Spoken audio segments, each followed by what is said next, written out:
Les habitants de mon pays ont désespérément besoin de la paix. Mais comment construire la paix sur des fausses communes? Comment construire la paix sans vérité ni réconciliation? Comment construire la paix sans justice ni réparation?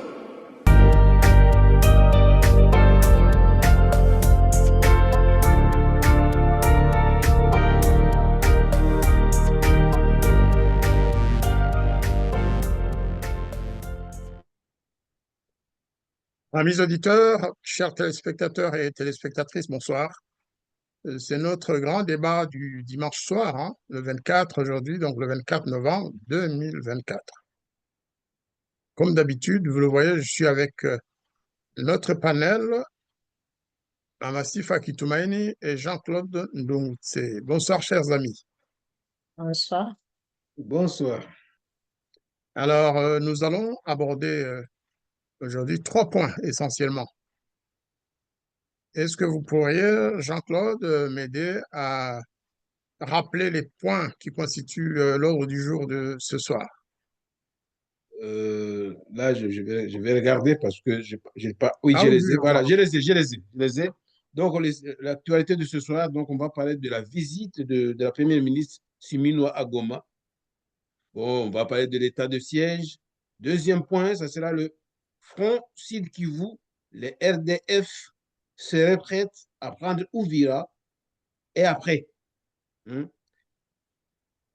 Maintenant, ensuite, l'update justement sur les complices AFC, moi, que j'appelle RDF aussi, ou FPR, arrêtés au Katanga. Voilà les 3 points principaux sur lesquels nous allons débattre. Eh bien, d'abord, vous pouvez d'abord prendre aussi la parole, hein, Mama Sifa Kitoumaini, pour saluer nos téléspectateurs, comme d'habitude. Ok, bonjour, bonsoir, bon après-midi. Je salue mes chers camarades, collègues dans cette liste, Monsieur l'ambassadeur, Monsieur Jean-Claude, bonsoir.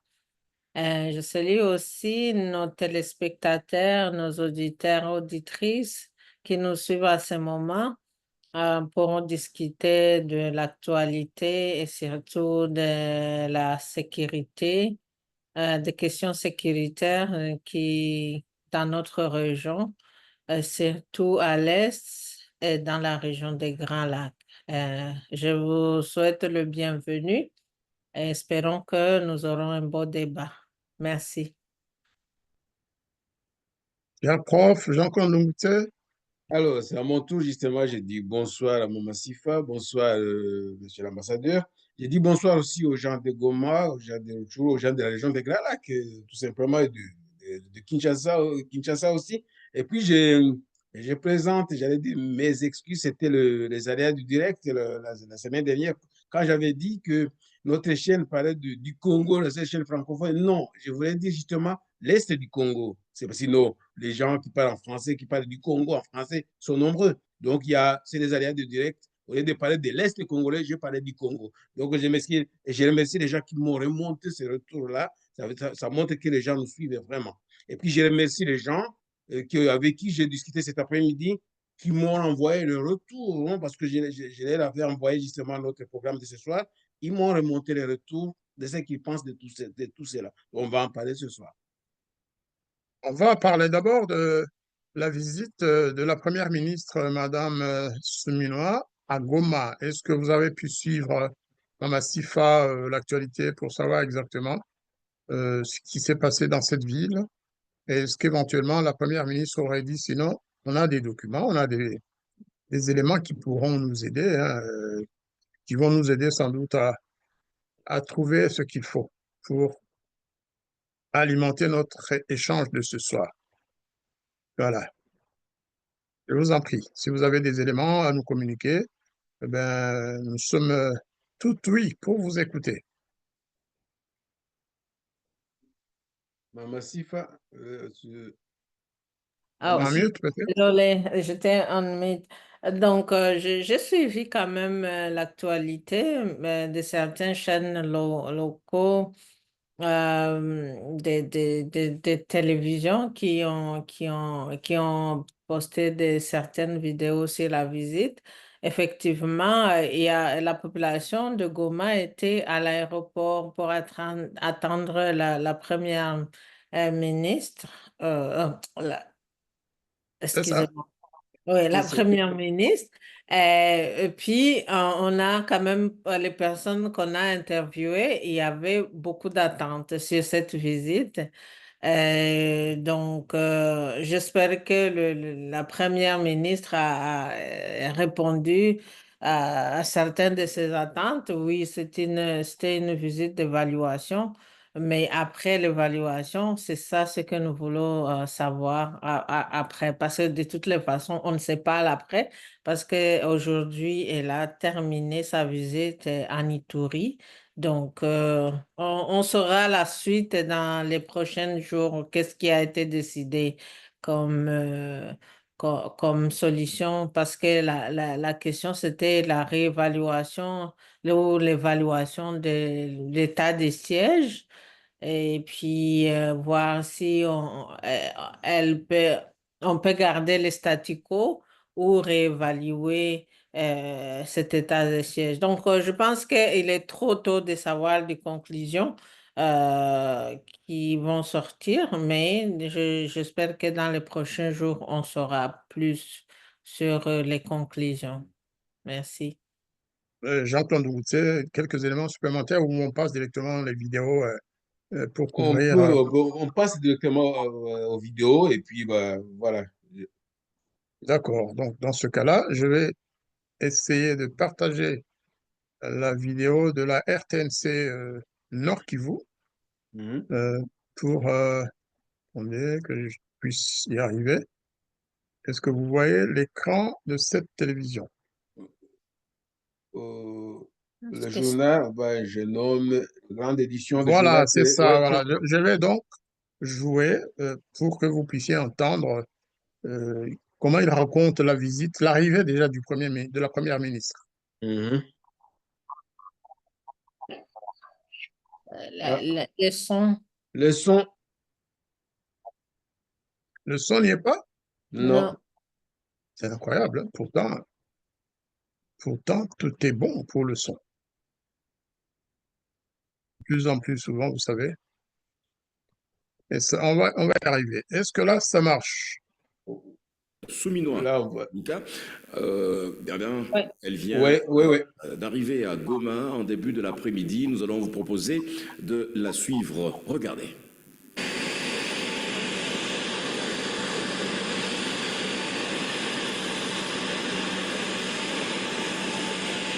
Avec le président de la République, on a convenu, il m'a demandé de faire cette mission parce que, comme vous le savez, l'année dernière, le président a pris une ordonnance avec des mesures d'atténuation par rapport à l'état de siège. C'est vrai que toutes les mesures d'application n'ont pas été mises en place et donc c'était important pour nous de venir, de discuter avec les forces vives de la province et de pouvoir voir est-ce qu'il y a des éléments nouveaux pour voir comment on va assurer l'application de ces mesures-là ou aller un peu plus loin par rapport à ce qui avait déjà été prévu. Donc c'est l'essentiel de ma visite. Je suis accompagnée de quelques membres du gouvernement ainsi que des députés nationaux et des sénateurs, tous faisant partie des commissions défense et sécurité. Et c'était important de pouvoir faire ce déplacement, pouvoir faire le point avec les forces vives du Nord Kivu. Les habitants de Goma, en général, et ceux de quartiers plus particulièrement Mikeno et Mapendo, sont appelés à s'impliquer davantage dans l'assainissement de la ville. Alors, ça, c'est la première vidéo, je dirais. Mhm. Bon, c'est une émission classique de la RTNC. Il parle de beaucoup de choses avant d'atterrir sur le sujet proprement dit. Nous allons essayer de... C'est pas celui-là. Ça, est-ce que vous voyez la vidéo avec l'écran avec Madame Souminois? Tout à fait. Bon, On va suivre ça plutôt que... Une foule immense à l'aéroport international de Goma pour recevoir la première ministre. Nous allons faire ces directs, écouter la population. Quelles sont les attentes de la population aujourd'hui à l'arrivée de la première ministre qui vient au Nord Kivu pour l'évaluation de l'état de cette mesure spéciale? Suivez avec moi ces directs. Nous allons rencontrer différentes couches de la population, des acteurs politiques pour faire ces directs et avoir les premières images de l'accueil de la première ministre qui arrive aujourd'hui, vendredi à Goma. Venez avec moi. Alors là, je pense que c'est Kivu Morning, hein? C'est Kivu Morning Ouais, c'est Kivu Morning. qui a fait... Leur reportage est plus complet, je pense, que celui de la RTNC. La RTNC fait dans la diversité, bonne chose. Alors, l'avantage ici, c'est que... L'avantage avec ce reportage, c'est qu'on écoute aussi des voix différentes, des autorités du Nord Kivu, des membres de la société civile. Et c'est ça qui est important d'ailleurs. Dans cette région, la société civile est très développée. Elle n'est pas aussi cacophonique qu'on le pense. Elle dit des choses, elle réfléchit et elle s'exprime.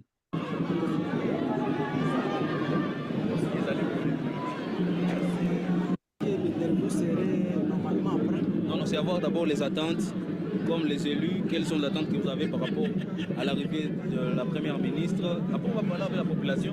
La première ministre parlera de sa mission.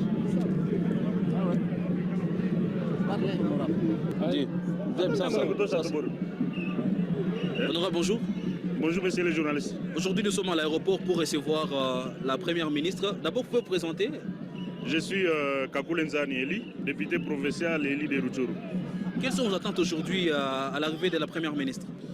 Mes attentes, c'est la levée de cette mesure. Une mesure qui a montré ses limites, une mesure qui n'a pas été à mesure permettre la tautologie de restaurer l'autorité de l'État. Ça permettra à l'armée de se concentrer sur les opérations militaires, d'autant plus que l'administration de la province est en train de distraire l'armée et vouloir pousser l'armée dans l'affairisme. Mais nous pensons qu'avec la levée de l'état de siège ou remettre les autorités civiles permettra davantage à l'armée de repousser l'ennemi qui est en train de gagner le terrain. Vous savez que moi personnellement je suis un élu du territoire touché. Notre population est en train de payer les pots cassés. Et vous voyez par exemple dans les jours passés, il y a l'ennemi qui est descendu sur Walikale. Et il y a aussi le site de Lubero, avec crainte qu'il se préparerait aussi de venir à Goma. Mais nous pensons que la seule solution, c'est de remettre la gestion des entités territoriales décentralisées sous la responsabilité des civils et de laisser notre armée dans sa mission régalienne qui est de défendre le territoire national. Aujourd'hui, vous allez rencontrer la première ministre. Qu'est-ce que vous allez dire toutes ces réalités de vive voix? Bon, nous n'avons pas de message. Les messages restent les mêmes. C'est de demander au Premier ministre de donner son rapport et montrer au chef de l'État que l'état de siège a montré ses limites et qu'on peut envisager de remettre l'armée dans sa mission régalienne et remettre la gestion de la province dans un état normal, dans un état démocratique, parce que l'état de siège, c'est un moment bien spécifique qui arrive, qui doit être évalué dans les 30 jours. Maintenant, nous sommes dans la 86e prorogation. Donc, c'est devenu une situation normale. Le message à transmettre à la première ministre, c'est de demander seulement d'aller dire au chef de l'État que non, la population est déjà fatiguée avec cette mesure. On va écouter un autre. Hein? Bonjour, monsieur. Bonjour. Vous allez vous présenter? Le conseiller communal Moutete Monyemali. Aujourd'hui, la première ministre arrive à Goma pour une évaluation de l'état des sièges. Quel est votre point de vue, votre prise de position par rapport à cette mission? Moi, je pense que nous avons déjà lu les signes des temps. Si vous passez dans la communauté, dans la population, il y a une position de la population. Je pense que c'est cette position-là qui va prendre la première ministre. Elle est connue, même si on ne peut pas la citer maintenant là, mais la position de la population elle est connue par rapport à l'état des sièges. Voilà un peu ce que je peux dire, monsieur le journaliste. Il faut lever l'état des sièges ou il faut la requalifier? moi, je pense que si vous parlez correctement avec la population, elle est cohérente. La population demande à ce que l'état de siège soit levé. La requalification, vraiment, non. Moi, j'ai déjà mené les enquêtes sur 10 personnes que vous interrogez. Ils vous disent non, chères autorités, veuillez lever l'état de siège. Voilà un peu ça, c'est au nom de la population. Ça ne vient pas de ma bouche, mais c'est ce que disent les habitants des quartiers. Voilà. Ce n'est pas une première mission, c'est quand même une troisième ou une quatrième mission où on va parler de l'état des sièges. Est-ce que le temps aujourd'hui sera à la hauteur pour qu'enfin on puisse comprendre le fait de la population? Bon, je ne sais pas. Vous savez, les politiques ou les politiciens sont toujours compliqués. Ils ont leur façon de voir les choses. Mais nous espérons que la première ministre sera à l'écoute de la population et, in fine, on décidera pour l'intérêt de la population. Voilà. Merci beaucoup. Alors, effectivement, si vous suivez sur 10 personnes qui parlent de la levée ou de la réflexion sur l'état de siège, vous allez vous rendre compte que, aussi bien au niveau de la société civile que des autorités locales, députés, conseillers communaux et autres, ils demandent tous la levée tout simplement de l'état de siège. Ils représentent quand même le peuple et donc, ben, ma foi, il faut les écouter et décider. Voilà ce que me disait. Voilà. Je vais vous dire ce que me disait. Je vais vous dire ce que me disait ce matin mon correspondant de Goma, parce que j'avais posé plusieurs questions. J'ai dit, mais la visite de la première ministre à Goma, que pensez-vous de cette visite? Bon, il y avait plusieurs questions. Et puis il me dit, la visite de la première ministre à Goma semble être une visite de trop. Alors, il me donne quelques raisons. Il me dit, alors que l'instauration de l'état de siège était considérée comme une stratégie d'imposer la paix au travers des autorités militaires et policières, la réalité sur le terrain est que les localités continuent à tomber du jour au jour. Pour la petite histoire, la cité de Bunagana était tombée sous contrôle du Rwanda et de certains pays occidentaux lors de l'état de siège. Et après Bunagana, c'était le tour des grands centres, comme Meruchuru, le centre de Centre et Kiwanja, et curieusement, sans combat. Donc, pour la population, l'état de siège est une déception, car elle croyait que les militaires pouvaient faire sur les champs de pouvaient mieux faire sur les champs de bataille. Voilà la première réponse qu'il m'a donnée. Ouais, donc c'est...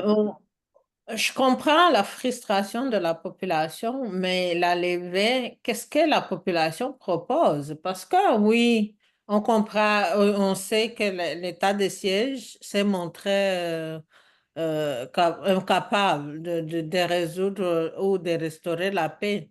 Mais après, il faut quand même, on ne peut pas lever juste l'état de siège sans penser à de l'après. Sans alternative.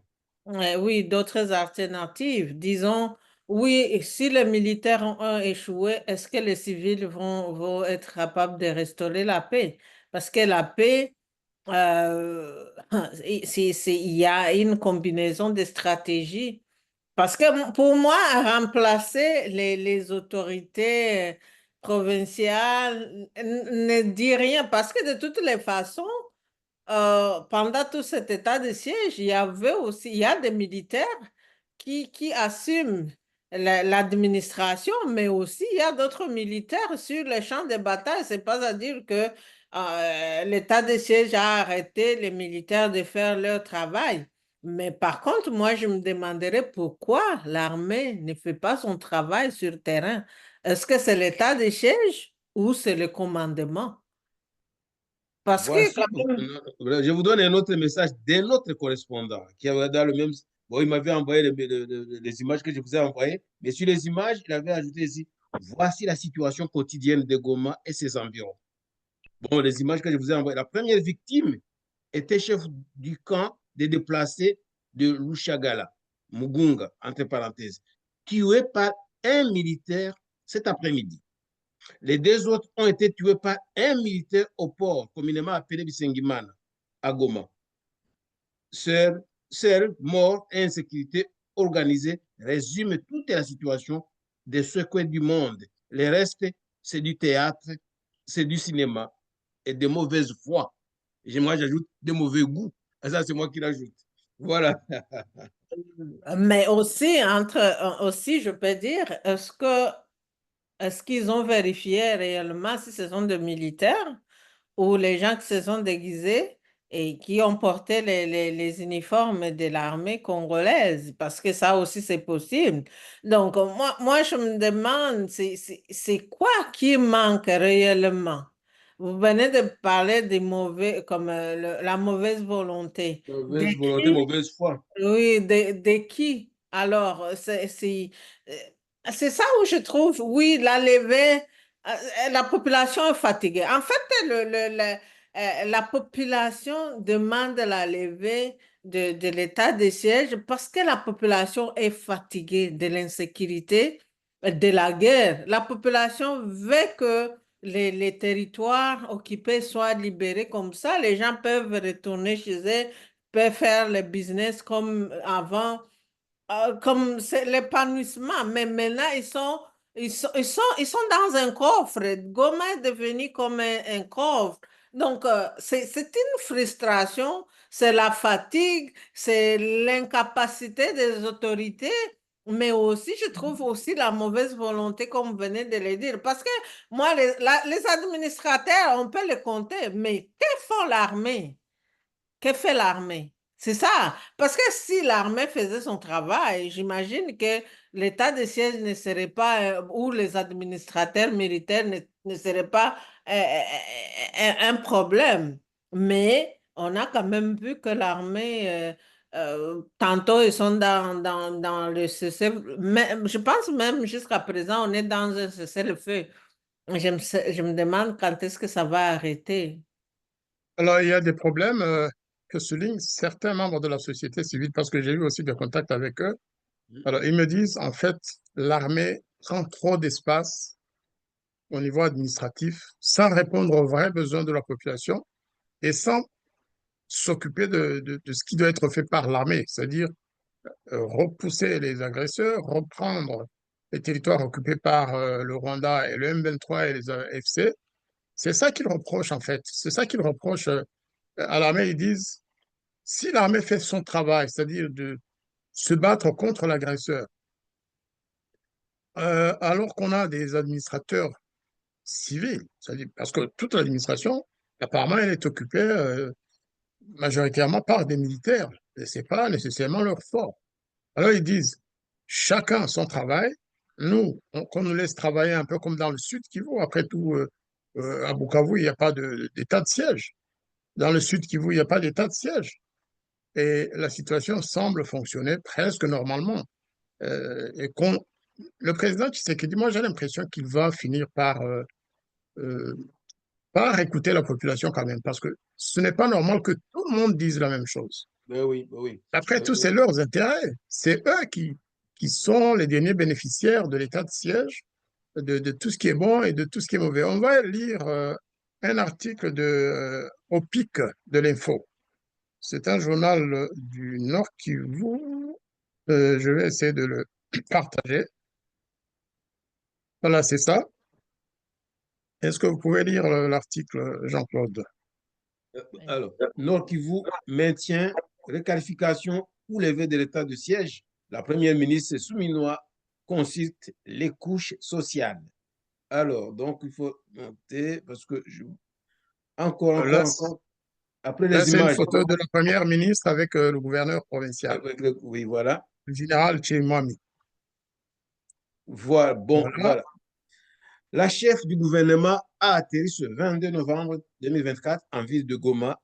La première ministre Judith Suminwa Tuluka à la tête d'une importante délégation gouvernementale et législative vient dans le cadre d'une mission d'évaluation de l'état de siège instauré par le président de la République. Celui-ci a été accueilli par les autorités provinciales avec à la tête le gouverneur militaire, le général-major Pita Chirimwami Gouba.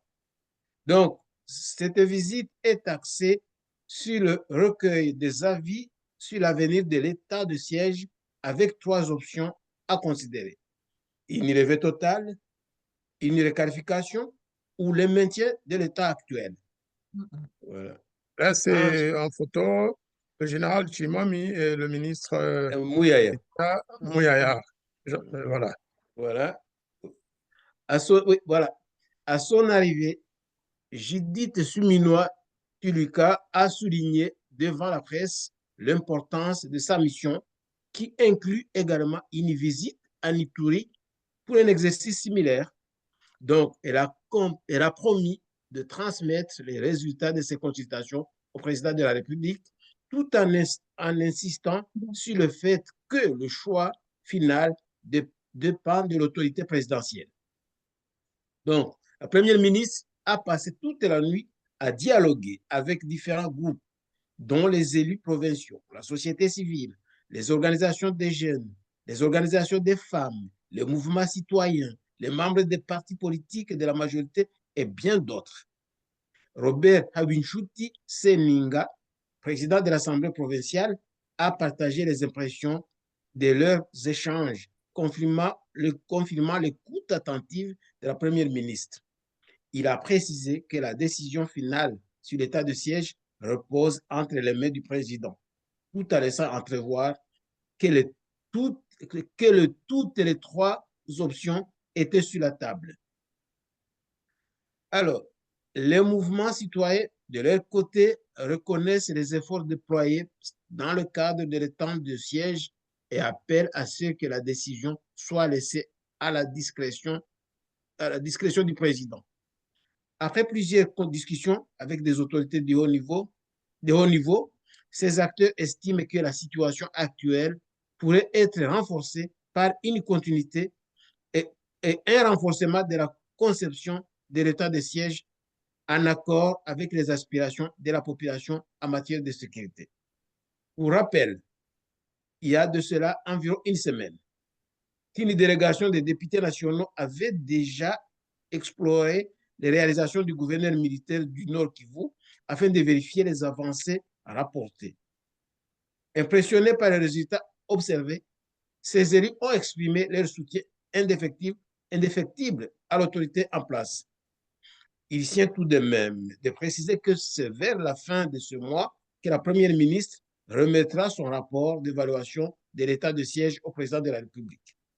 Le secret de l'avenir de cette mesure exceptionnelle prise par les chefs de l'État reste entre les mains de ce dernier. Voilà. OK.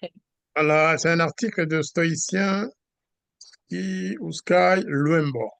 Ouais. Un très bon article par ailleurs. Je pense qu'il relate vraiment un peu la moyenne de tout ce qui se dit sur cette mesure dans le Nord Kivu à Goma. J'ai parlé avec des membres de la société civile. Ils ne sont pas tous d'accord. Ils donnent beaucoup de crédit au général Chirimwami, mais ils disent tout de même, si les civils pouvaient prendre en main l'administration, ce serait mieux. L'armée est un peu envahissante. Certains disent que l'armée est envahissante dans les administrations, qu'elle se permet beaucoup de choses qu'elle ne devrait pas, alors que s'il y avait une autorité militaire, il y a autre chose aussi. Il y a autre chose parce que ces gens, mes correspondants, quand même, c'est pas reposé, c'est des intellectuels, c'est des professeurs d'université à Goma, avec des histoires importantes. Donc, c'est des penseurs, entre guillemets, de Goma. Ils se rencontrent en club, ils discutent sur la situation. Donc, ils me disent, en conclusion, il faut mettre fin à l'état de siège et mettre en place un commandement capable de maîtriser la situation sur le terrain. Parce qu'ils ajoutent curieusement, avec le Rwanda, via le M23, la situation sécuritaire se dégrade de plus en plus en ville de Goma avec des généraux, ça et là, dans les affaires, dans les hôtels de la ville. Et donc, voilà, c'est ça, c'est des affairistes, en fait, c'est ça, en fait. Et là, voilà, c'est tout ça. Est-ce qu'on ne peut pas penser qu'il y a aussi une sorte de jalousie de tous ces anciens hauts fonctionnaires qui avaient des postes dans la ville de Goma et dans toute la province, qui voient que leurs postes ont été cédés à des militaires? Est-ce qu'ils ne souhaiteraient pas éventuellement que les militaires s'effacent pour leur rétrocéder leurs fonctions? En même temps, je pense que c'est l'un ou l'autre. L'état de siège, c'est bien, mais quand l'armée est vraiment... quand elle est là, la possibilité, la capacité de gérer les choses administrativement. Mais si la population, vous savez, il y a quand même presque 80% des gens qui pensent qu'il faut arrêter le président, il connaît la situation, il va décider. Et on voit que dans la nuit, la réunion qui s'est tenue pendant la nuit avec la première ministre, finalement, où on dit non, nous aimons notre général, moi, mais il travaille bien, nous le soutenons, ben, c'est à choisir, hein. On ne peut pas soutenir Chirimwami sans soutenir l'administration provinciale. Donc, mais je crois effectivement qu'il faut écouter aussi les élus. Il faut écouter les élus. Il faut que les civils aient une place importante dans la gestion de leur cité. C'est Mais très attention, important. Ah, il je faut prendre pense, ces côtés de soutenir. Attendez, excusez-moi, Massif. Il faut c'est bon. comprendre ces côtés du soutien envers Chirimwami. Ça peut être aussi le Chirimwami comme chef d'opération, parce qu'on sait que c'est un combattant. On sait que jadis, il a été chef des opérations. Et d'ailleurs, c'est lui qui a sauvé ses militaires. Parce que, non, non, on peut peut-être les soutenir dans le cadre. Peut-être que Chirimwami soit chargé des opérations militaires. Dans ces conditions aussi, ça peut être ça aussi, hein. Donc là, c'est à voir. Quel soutien il veut. Je pense dans les émissions passées, il y a une émission qu'on avait fait où on avait parlé effectivement de la levée de l'état des sièges, où nous avions proposé, on avait donné des propositions, et parmi les propositions, on disait peut-être qu'ils peuvent faire un projet pilote où les administrateurs civils et militaires peuvent travailler ensemble pour voir si ça fonctionne. Si ça ne fonctionne pas, peut-être ils peuvent encore requalifier parce qu'on ne peut pas juste échanger un système. Ça fait quand même presque 2 ans, si je ne me trompe pas, qu'il y a l'état des sièges. Puis on peut changer comme si je, 2 ans ou 3 ans d'ailleurs. Donc, ça serait vraiment imprudent de juste échanger comme ça, alors que la situation, quand même, dans ces 3 ans, a évolué, a changé. Carrément, on peut voir, il y a les déplacés, l'insécurité, tout ça. Donc, je pense qu'on pourrait la lever ou garder le statu quo, mais je pense qu'il y a quelque chose qui doit être fait. Mais quand même, nous, on avait proposé, on avait donné quelques propositions. Et je pense que peut-être la population aussi a donné les propositions. Par contre, est-ce que les administrateurs civils, est-ce qu'on va ramener les mêmes? Parce qu'on sait quand Ah oui, même voilà, oui, voilà. Bonne ça question. aussi, ce Bonne sont des question. questions à se poser parce qu'on sait quand même qu'il y a des gens qui travaillent pour le compte qui ne travaillent pas, en tout cas pour le bien de la population. Donc, il faut quand même se questionner. Est-ce qu'on ramène les mêmes personnes ou on va choisir d'autres administrateurs? Qu'est-ce qu'on va faire? Donc, je pense que si on garde, on ramène les mêmes personnes, est-ce que ça change quelque chose? Je ne sais pas. Mais le gouvernement central, c'est pourquoi ils ont instauré l'état de siège. Et je pense que si ces raisons ne sont plus, oui, on peut lever l'état de siège. Mais si les raisons sont encore présentes, peut-être repenser à requalifier l'état de siège. On avait proposé aussi, on peut déclarer aussi l'état de guerre. Aussi, ça, c'est possible parce qu'on est dans un état de guerre. Est-ce que ça va aider? Ben, je ne sais pas. Ce sont des propositions en tout cas. De toute Alors, façon, la balance, En Ituri, pour avancer sur cette question, la première ministre a fait le même exercice. Elle a rencontré les membres de la société civile, des hauts fonctionnaires, l'armée, bien sûr. Et apparemment, c'est la même atmosphère, sauf qu'en Ituri, il semble que la population soit plus, j'allais dire, positive. Non, qu'elle soutient encore son état de siège. Mais ce que j'ai compris, c'est que là aussi, le président doit décider rapidement sur l'action à prendre sur le maintien, la requalification. D'abord, l'évaluation, bien sûr. Il faut évaluer maintien ou requalification ou carrément mettre fin Nous pouvons peut-être en arrêter là sur cette question parce que finalement, la décision, ce n'est pas nous qui la prenons, nous disons ce que nous pensons, mais c'est surtout la population de Goma, de l'Ituri, qui décide, pour finir. Si le président veut les écouter, je pense qu'il va les écouter pour couper la poire en deux, quoi.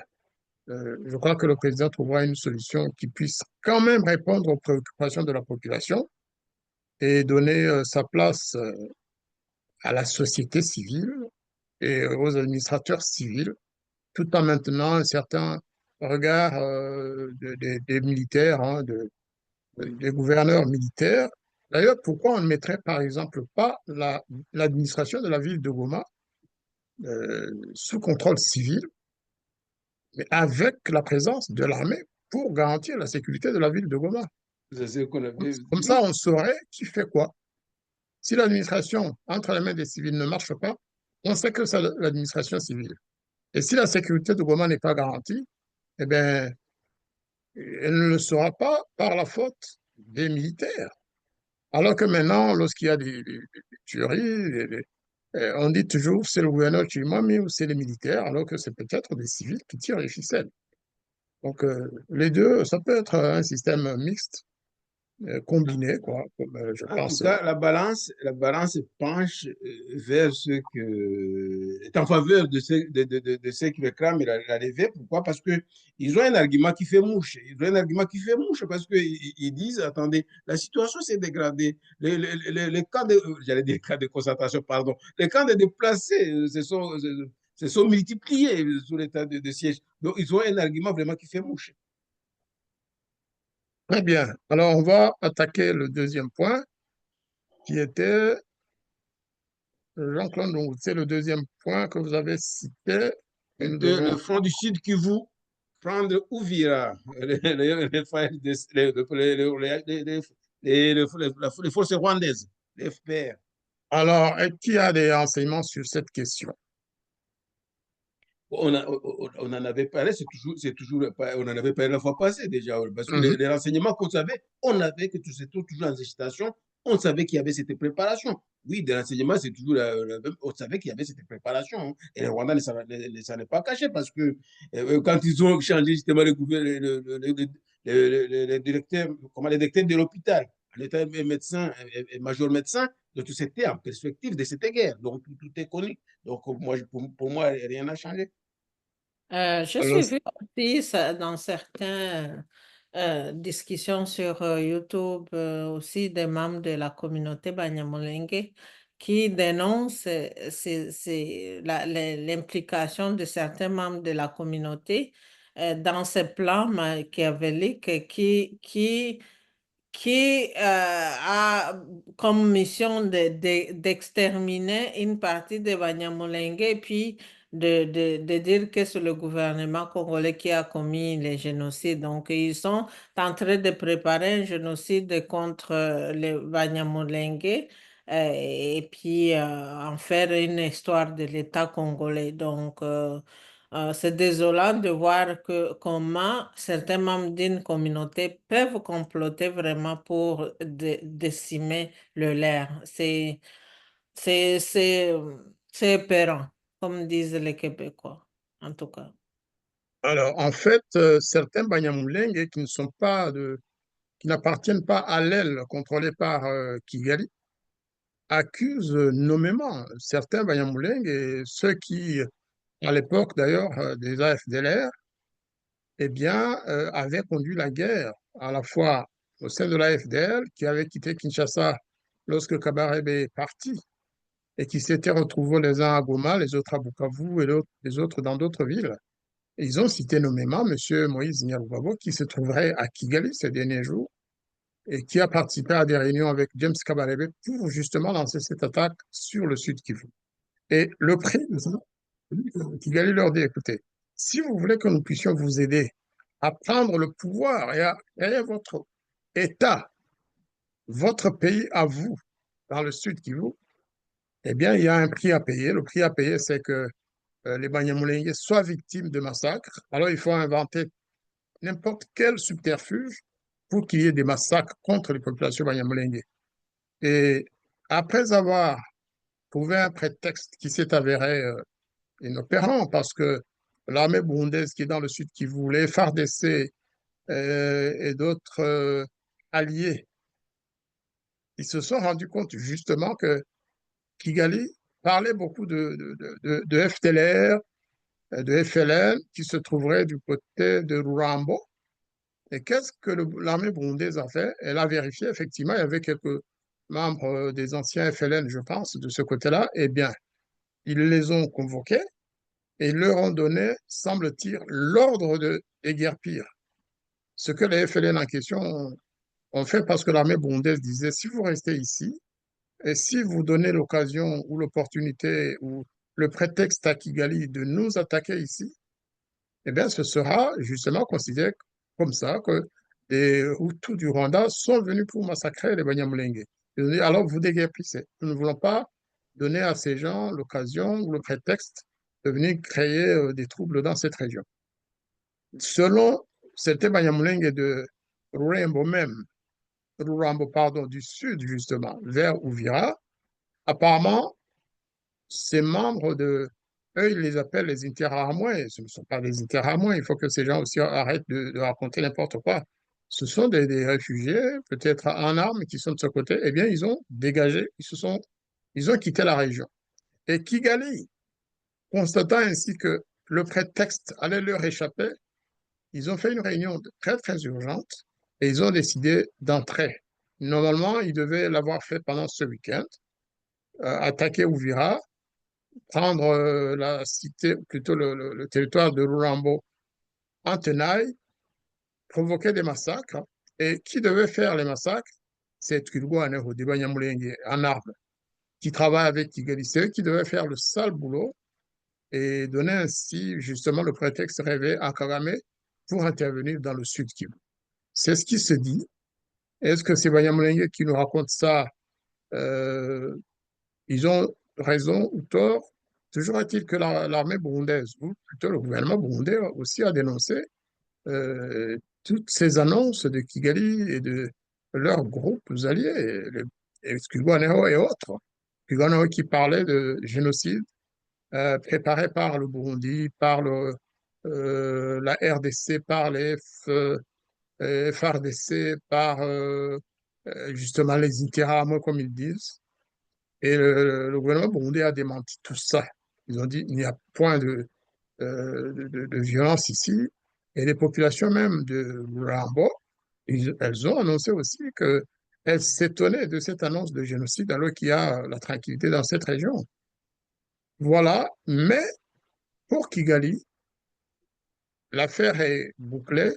Il faut absolument intervenir pour provoquer la mort d'un certain nombre de Banyamulenge et de Rambo et ensuite crier au loup, appeler au secours la communauté internationale, surtout qu'ils ont des avocats connus pour ça, M. Menguin, Lev Foster et d'autres, qui sont là justement pour montrer qu'il y a un génocide. C'est pourquoi, dans les émissions que nous avons faites ces derniers jours, nous avons annoncé la plainte déposée par Maître Menguin et Lev Foster, justement, qui ont porté plainte contre le général Daiwel, Christian Daiwel, en l'accusant d'être en train de préparer, ou plutôt de faire un génocide contre les Banyamulenge dans le sud, ce qui étonne bien sûr les Banyamulenge.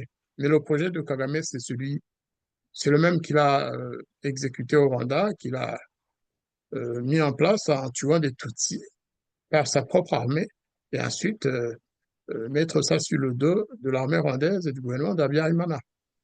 Voilà les informations que nous avons. Est-ce que ça va se faire comme ça? À cela, il y a oui, c'est des informations, oui, tout à fait, il y a ces informations aussi, mais il y a une autre raison, c'est que le front du Nord semble être compliqué pour Kigali, c'est-à-dire dans le Nord Kivu. Donc c'est compliqué aussi, ils veulent déplacer. En fait, il faut faire remonter les gens qui sont dans s'ils arrivent déjà, les gens qui sont dans le Pingada Warikare, pour en sortir, ça sera très difficile pour eux.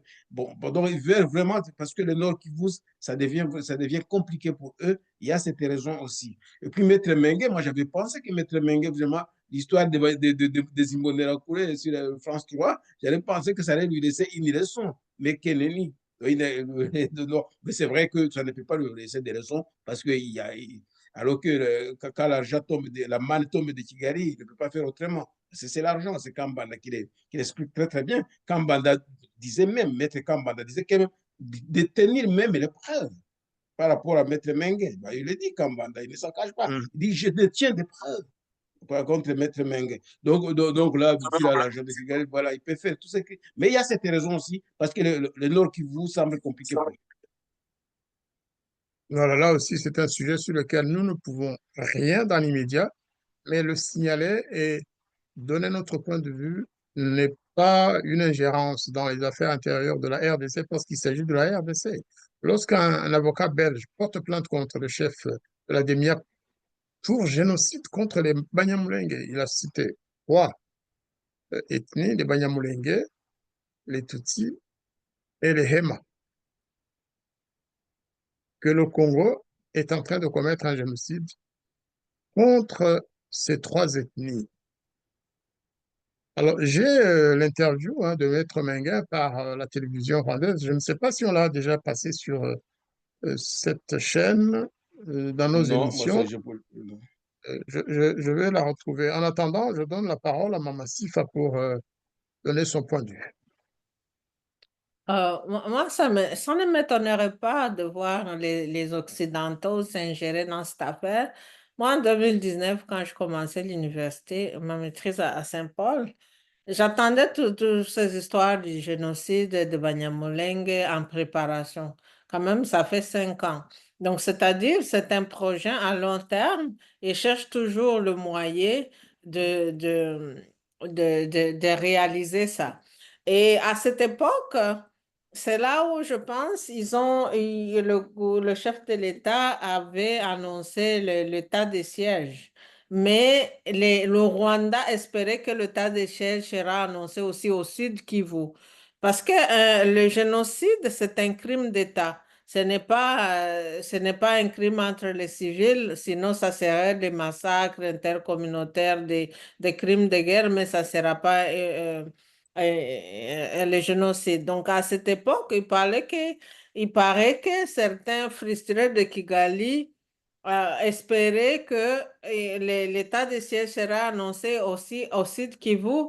Comme ça, les gens préparés par le Rwanda iront dans les hauts plateaux pour commettre le génocide contre les Banyamulenge après dire que c'est l'armée qui était là-bas pour assurer l'état de siège qui ont commis le génocide. Malheureusement, l'état de siège n'a pas été proclamé au Sud Kivu et c'était une déception totale. Et après, c'est là qu'ils ont lancé les fronts au nord, dans les Bunagana, tout ça, pour chercher toujours comment foncer et essayer d'atteindre le Sud Kivu. Mais je pense que l'armée burundaise aussi n'a pas été si facile pour eux parce que sinon, ils auraient dû essayer de foncer, mais quand même, ils ont peur de l'armée burundaise qui est au Sud Kivu. Mais aussi, il y a des jeunes résistants dans le Sud qui ne sont pas non plus faciles. Donc, qu'est-ce que je peux dire sur ça? Donc, le Rwanda a toujours cherché à trouver un moyen de déclarer, de faire un génocide au Congo, comme ils ont fait le génocide des Hutus et rien n'a été fait parce qu'on dit que le génocide doit être proclamé par une certaine institutions internationales, mais malheureusement, ces institutions soutiennent Kagame dans son plan d'exterminer les populations de l'Est. Donc, ils ont toujours cherché le moyen de commettre le génocide, mais ça ne marche pas. Comme mon frère Jean-Claude vient de le dire, Massissé a été comme le ventre mou. Le Nord n'a pas été si facile. J'entends qu'à Walikale, ils sont en train de subir des pertes énormes et ne savent pas comment s'en sortir. Donc, c'est pourquoi ils doivent chercher tout le moyen d'atteindre le site Kivu. Est-ce que ça sera possible? Ben, on voit que quand même, il y a quand même des complices dans les communautés, dans la communauté Banyamulenge. Est-ce que ça réussira? Je ne sais pas. C'est le moment aussi d'appeler la population de continuer la vigilance, aussi de soutenir les autorités, l'armée, et pour travailler sur leur propre sécurité, parce que ce qui s'était passé au Rwanda devrait nous être une leçon, parce que c'est pas un hasard ce qui s'était passé au Rwanda, c'était préparé par certaines personnes. Donc, peut-être c'est ça, c'est la même chose. Ils sont en train de préparer des affaires au Congo, mais les Congolais sont vigilants, je pense. J'imagine. Alors, on va passer à l'interview de Maître Minguin. Ça nous permet quand même de comprendre ce qu'il y a derrière la tête de ce monsieur et de Kigali, parce qu'il ne travaille jamais seul, hein, il est toujours sur commande. Aujourd'hui, on ne reviendra pas en détail sur tous ces faits d'armes, parce que c'est vraiment quelqu'un qui est en mission, commandé. Écoutons quand même ce qu'il raconte, ce qu'il répond à un journaliste chroniqueur c'est comment on appelle ça, la RBA, la Rwanda Broadcasting Agency. Écoutons-le. Maître Bernard Minguin, de vous joindre à nous. Je signale que vous êtes l'un des avocats du collectif des avocats des partis civils des communautés Banyamulenge, Emma et Tutsi du Nord Kivu en République démocratique du Congo. Maître, vous avez sorti un communiqué, une plainte déposée entre les mains du procureur fédéral en Belgique contre M. Christian Ndaiwel. Je rappelle que M. Christian Ndaiwel est bien entendu le boss de la DEMIAP en République démocratique du Congo. Déjà, de quoi reprochez-vous M. Christian Ndaiwel et déjà, lui, haut fonctionnaire en République démocratique du Congo, comment déposer cette plainte en Belgique? Alors, je rappelle que c'est la radio-télévision rwandaise, hein, officielle du gouvernement rwandais. Poursuivons l'écoute de cette interview. Alors, pour contextualiser la situation, il faut savoir que depuis de nombreux mois, nous recevons énormément de signalements concernant des faits de torture et de mauvais traitements commis au sein de la DEMIAP, qui est placée effectivement sous la direction de M. Ndaiwel. Il s'avère que, selon les informations que nous détenons, M. Ndaiwel a la double nationalité. Il a également la nationalité belge, ce qui avait d'ailleurs en son temps justifié qu'une plainte ait déjà été déposée à son encontre dans le cadre de l'affaire Okende. Et vu la gravité de la situation, on dit que si cette nationalité est confirmée, il y avait un lien de rattachement avec la Belgique, puisque une personne de nationalité belge peut être poursuivie en Belgique pour des faits de torture et de mauvais traitement, ou qu'ils soient commis même en dehors du territoire du Royaume de Belgique. Et donc nous avons décidé de déposer cette plainte, sachant plusieurs dizaines de personnes qui peuvent être concernées ultérieurement par la même situation et pour lesquelles nous comptons d'ailleurs préparer une plainte plus élaborée destinée aux autorités du parquet fédéral belge, à charge pour lui d'apprécier si les éléments des conditions de rattachement sont bien confirmés, et dans ce cas-là, de mener les enquêtes pour lesquelles nous voulons que justice soit faite. Parce qu'en fait, derrière tout ça, se joue un enjeu qui est celui de l'impunité dont bénéficie ce monsieur jusqu'à présent sur le territoire congolais. Mais cette impunité ne sera pas illimitée. Un jour ou l'autre, sa responsabilité dans les crimes commis à l'intérieur de la DEMIAP va devoir être évoquée, ainsi d'ailleurs que la responsabilité de toutes les personnes qui sont dans la chaîne de commandement de la DEMIAP. Alors, Maître, aux toutes dernières nouvelles, il y a l'une des victimes, en tout cas, qui en est mort des tortures dont vous avez fait mention. C'est M. Thomas Ndaïzeye, un des rwandophones, justement mort dans ces cachots de la DEMIAP. Alors maître, ça fait plusieurs mois et même plusieurs années, je dirais, que vous travaillez sans relâche pour que justice soit faite. Déjà, il y a un dépôt, vous avez déposé cette plainte auprès des autorités belges. Maintenant, l'action se passe en République démocratique du Congo. Quels sont vos rapports aujourd'hui avec la justice congolaise, avec les autorités congolaises? Est-ce que vous prêtent-elles les oreilles? Font-ils ou font-elles attention à vos rapports par rapport déjà aux crimes commis à l'encontre des rwandophones? Là, je cite les Banyamulenge dans le sud Kivu, les Ema dans l'Ituri et les Tutsis du nord Kivu. Écoutez, à ce jour, nous continuons à déposer des plaintes auprès des autorités judiciaires congolaises.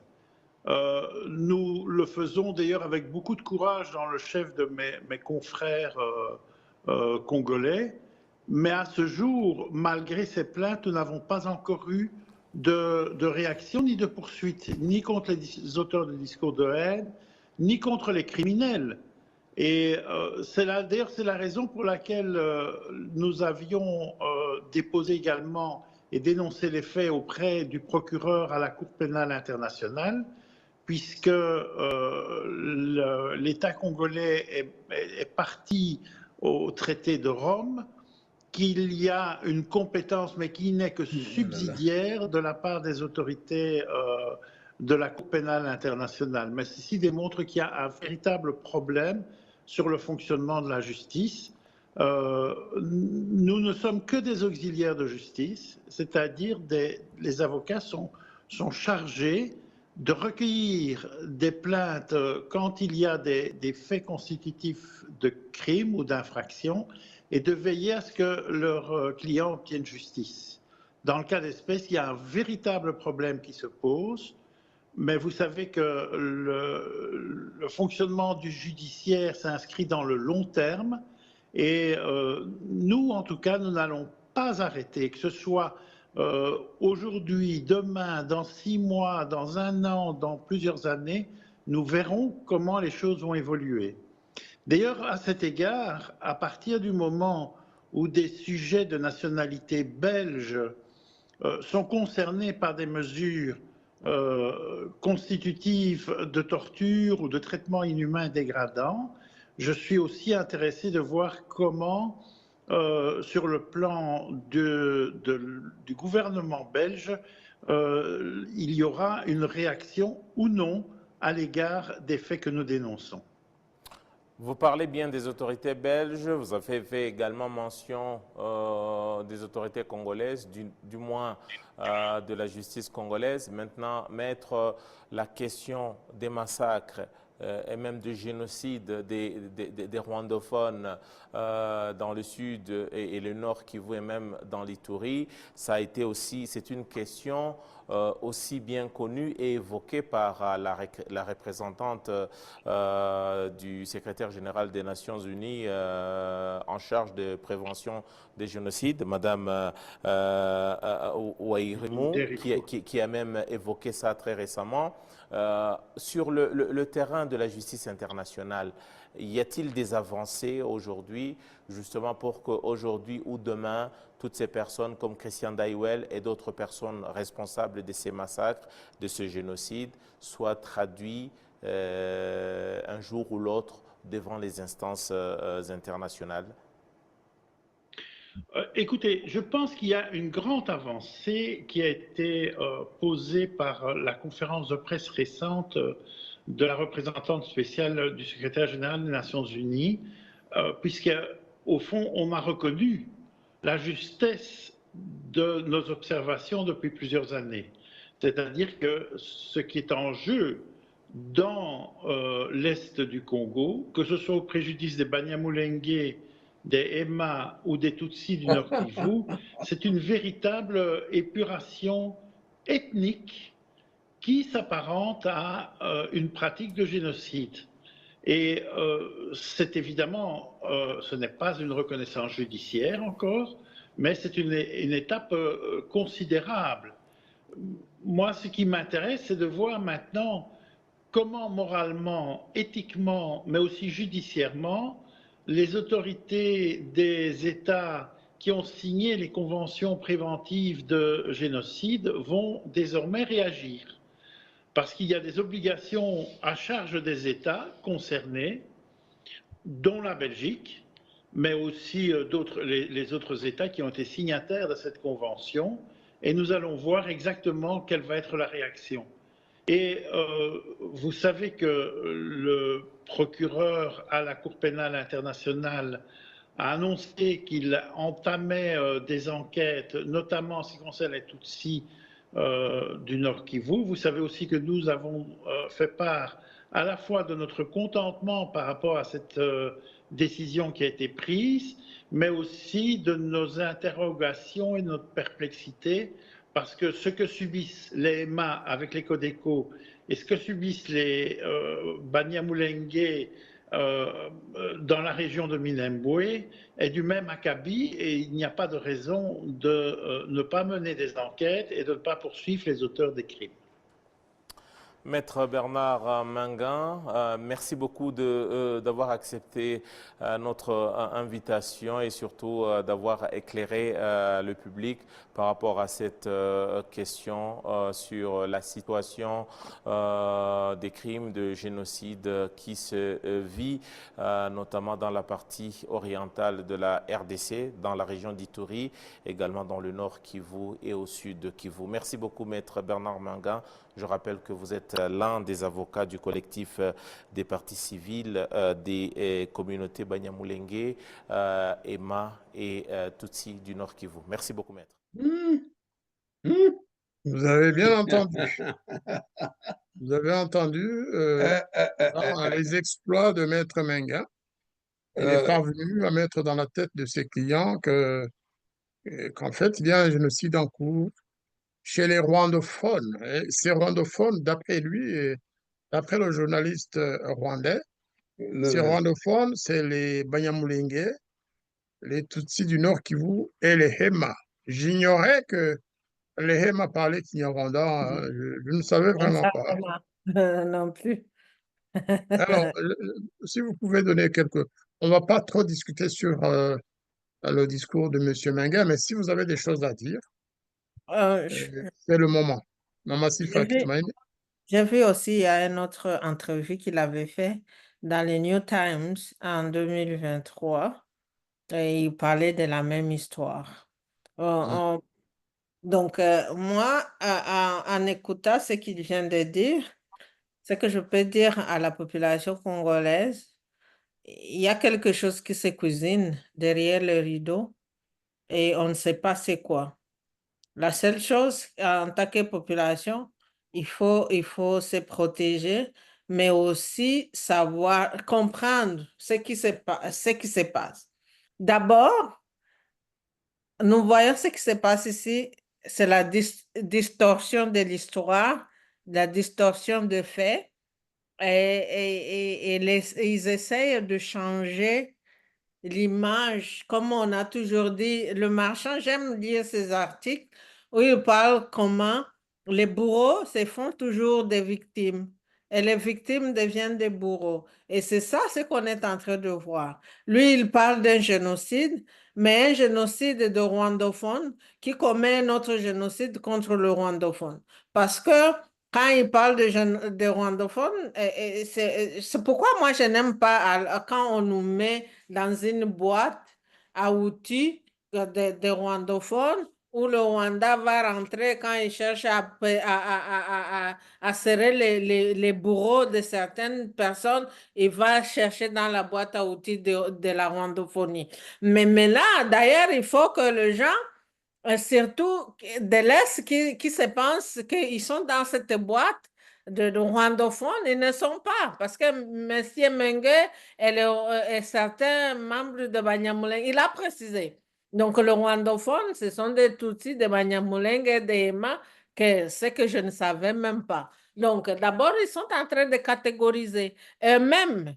Ils sont en train de créer des catégories et ces catégories, ils vont les utiliser contre les autres. C'est eux-mêmes qui sont en train de se catégoriser. Mais après, ils vont dire, oh, ça c'est le discours de haine, c'est de la discrimination, tout ça. Et après, ils sont en train de préparer les consciences, mais aussi de convaincre la population concernée qui sont des victimes.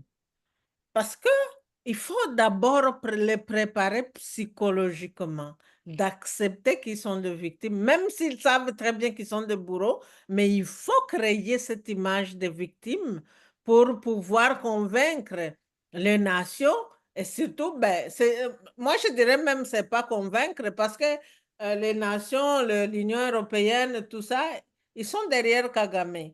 Donc il faut créer une histoire pour convaincre que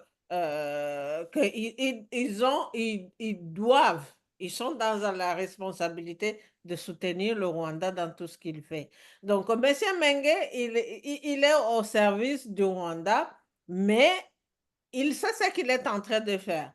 Et c'est à nous, en tant que population congolaise, d'accepter tous ces discours qui sont créés par le Rwanda et tous ceux qui lui soutiennent pour continuer à nous stigmatiser. Parce que moi, je trouve que c'est une façon aussi de stigmatiser, mais aussi d'affaiblir la société congolaise pour ne pas agir. Parce que si on agit, oh, ils vont proclamer qu'il y a les génocides. Et si on agit, oh, on ne touche pas. C'est comme créer un œuf, Iggy, c'est quoi? L'œuf de rwandophones intouchables, et puis ils vont toujours faire des dégâts. Et puis, moi, je n'appelle pas à la violence, mais j'appelle par contre les membres de la communauté Tutsi, de la communauté Banyamulenge, si réellement, je l'ai dit, je le répète aussi, si réellement ils se considèrent comme Congolais, ils doivent travailler pour le retour de la paix au Congo. Mais être un pied au Congo, l'autre au Rwanda, ça ne va pas marcher. Il faut avoir, quand il y a le problème, il faut trancher. Est-ce que tu es Congolais, tu es Rwandais, et puis agir de façon irresponsable.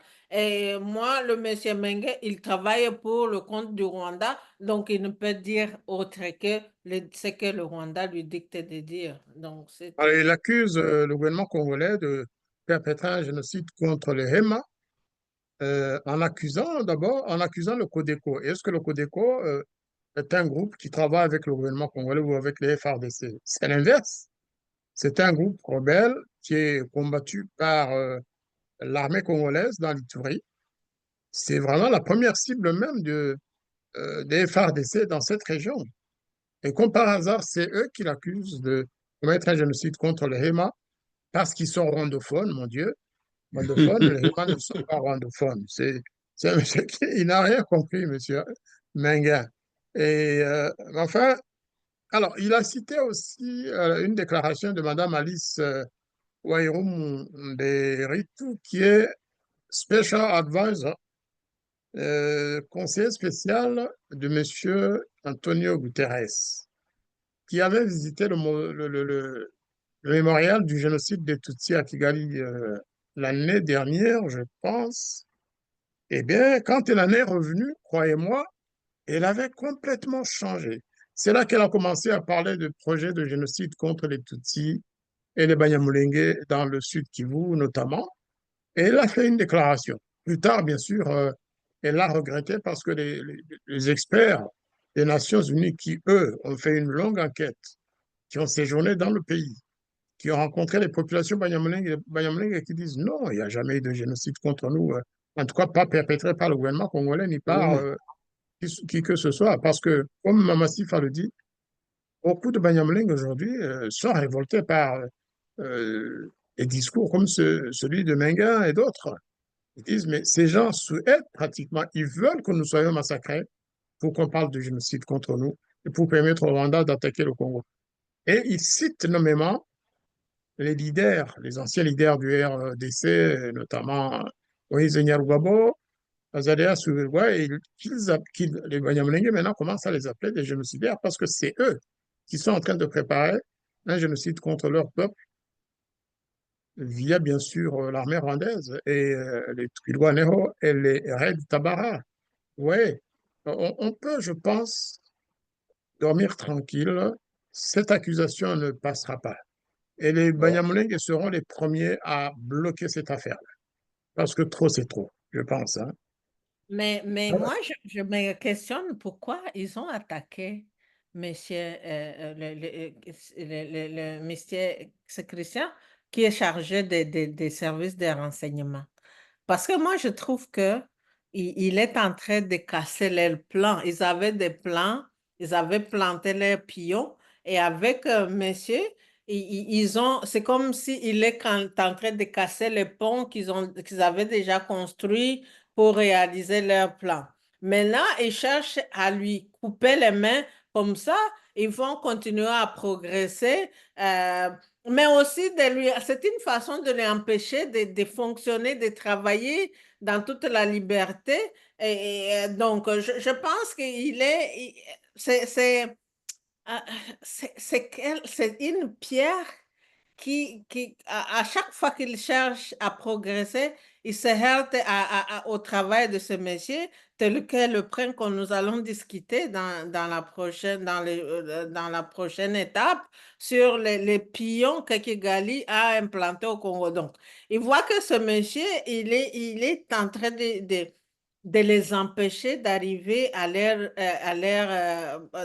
réaliser leur programme. C'est pourquoi pour bien travailler, ils doivent enlever d'abord cette pierre, qui est le monsieur chargé c'est quoi son nom encore? Daiwel.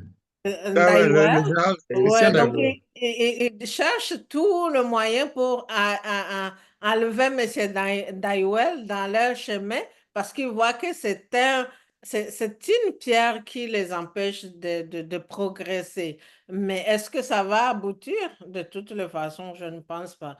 Mais aussi, je dirais, quand l'ennemi planifie des choses, il ne faut pas prendre ça à la légère parce que il peut aussi, s'il trouve que c'est pas possible, il peut toujours l'éliminer.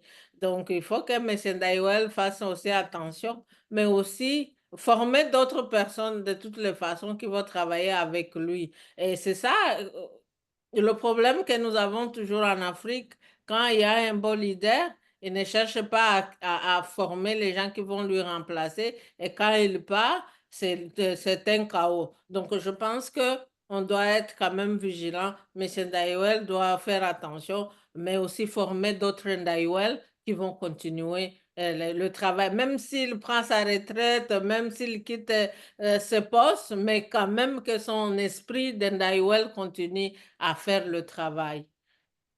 Tout à fait. D'ailleurs, on va entrer dans ce sujet directement.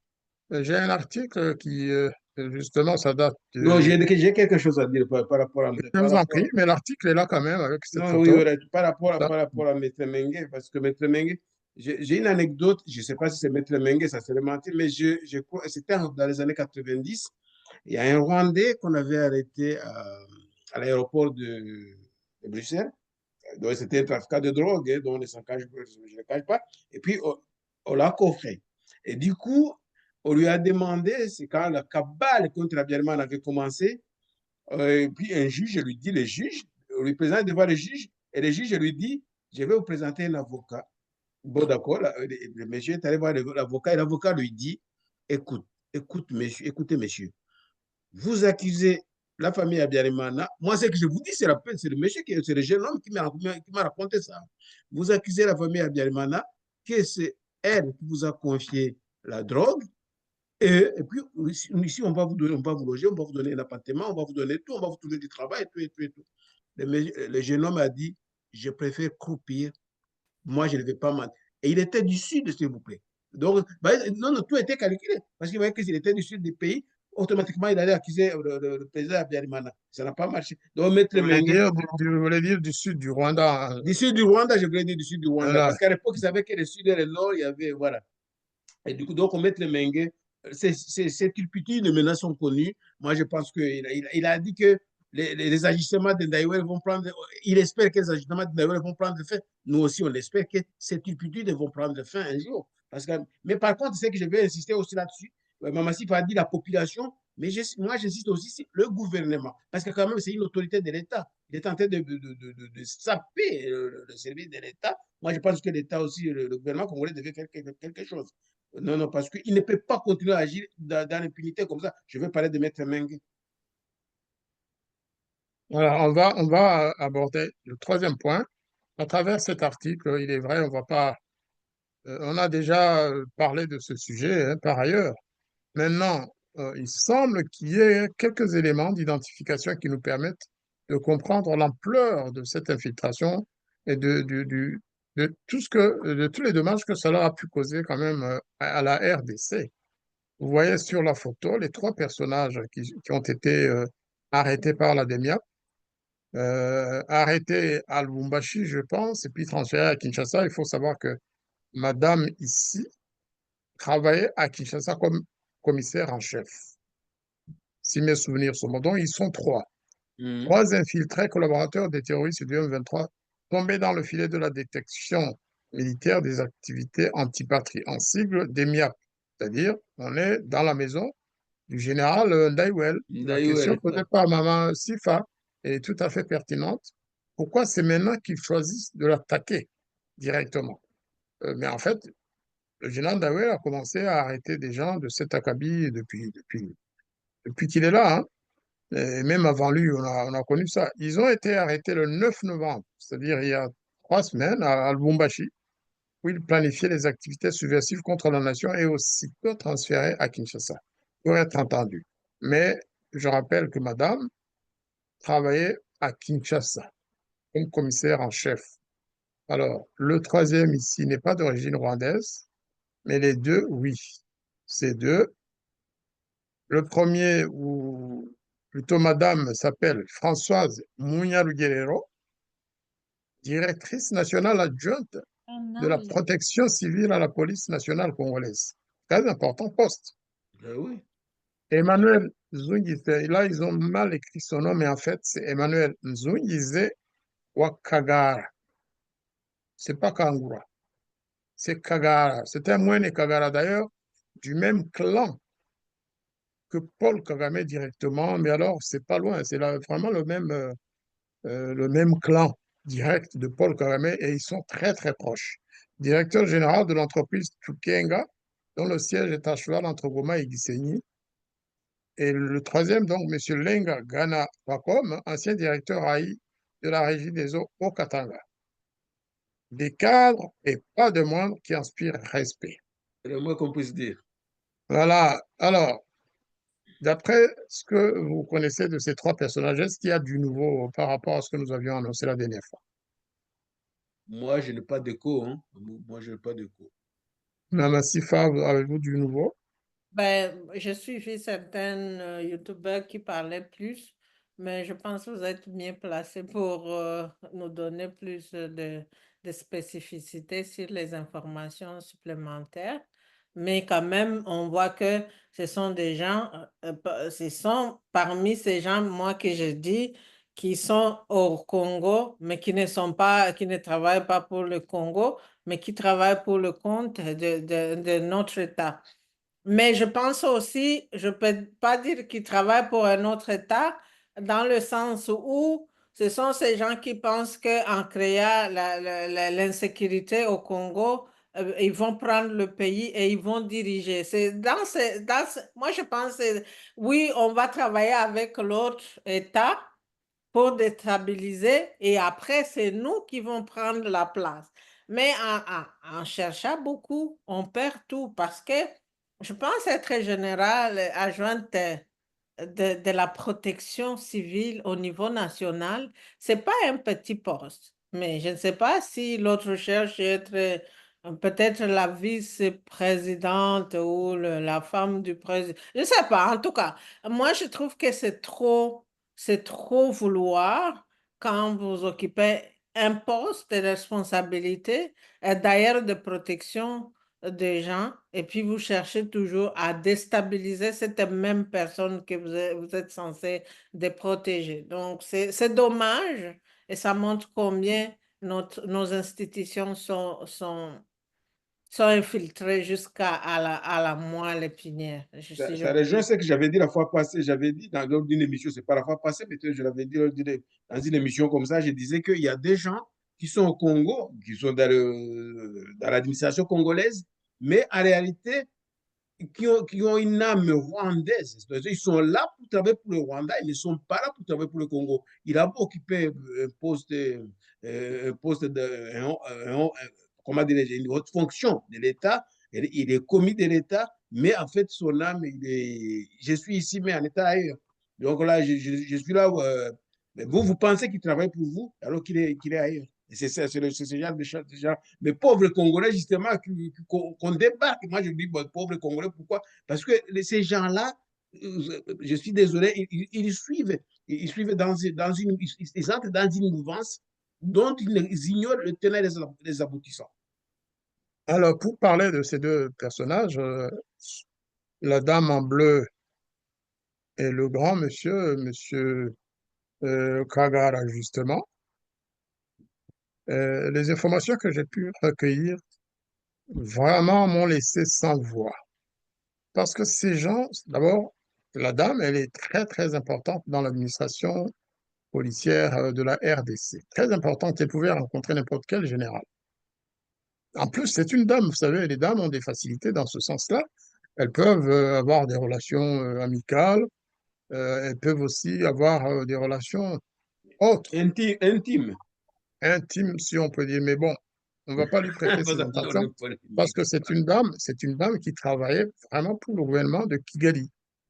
Une fois encore, elle n'a pas l'âme rwandaise, elle est peut-être congolaise, hein, mais elle travaillait pour Kigali, pour Paul Kagame. Donc, d'ailleurs, elle est très proche de la famille Kagame, tout le monde le dit. Son frère, son propre petit frère, c'était un officier supérieur au sein du M23. Certains anciens membres du Front patriotique rwandais de Paul Kagame disent la connaître et connaître son frère, qui serait le numéro 2, un des numéros 2 du M23 AFC. Vous comprenez? Et elle est chef de police au Congo. Imaginez ce qu'elle a pu rapporter comme information, comme renseignement, son frère au M23.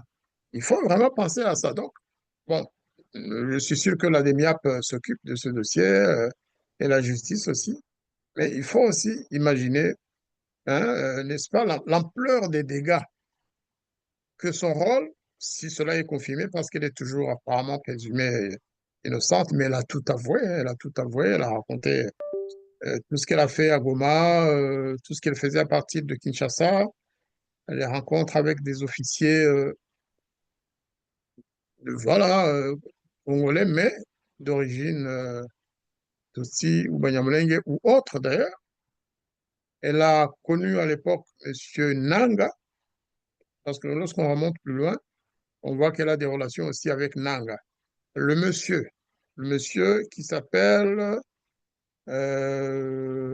Emmanuel Nzungize Wakagara. Ce monsieur, lui, c'est même plus grave. C'est un homme très important dans le Sera et dans la galaxie kagaméenne en RDC. C'est un des hommes les plus importants. Peut-être aussi important que Nyarugabo, sauf que lui travaillait dans l'ombre. Pourquoi? Parce que il a la double nationalité officiellement, en tout cas quand il est au Rwanda. Il est rwandais. Quand il est à Goma, quand il était à Goma avant son arrestation, il était congolais.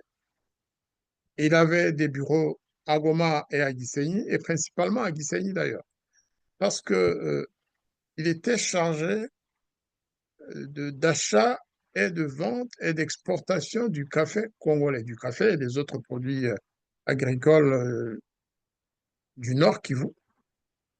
Apparemment, c'était vraiment lui le boss, mais nos informations, d'après toujours les mêmes officiers du FPR qui ont quitté Kigali, nous avons vérifié, c'est vraiment la vérité. Apparemment, ce monsieur était le bras droit de Kagame pour acheter le café congolais dans le Nord Kivu et ailleurs, le transférer au Rwanda et l'exporter au nom de la société dont il est actionnaire avec Paul Kagame. Mais c'est en fait une société de Paul Kagame et de sa famille. Mais lui, ce monsieur, il s'occupait de tout ce qui est logistique, vente et prête-nom. C'était le prête-nom de Kagame. Alors imaginez quelqu'un qui est comme ça, qui a un statut comme celui-là, qu'est-ce qu'il peut refuser à son patron? En fait, il était là pour ça.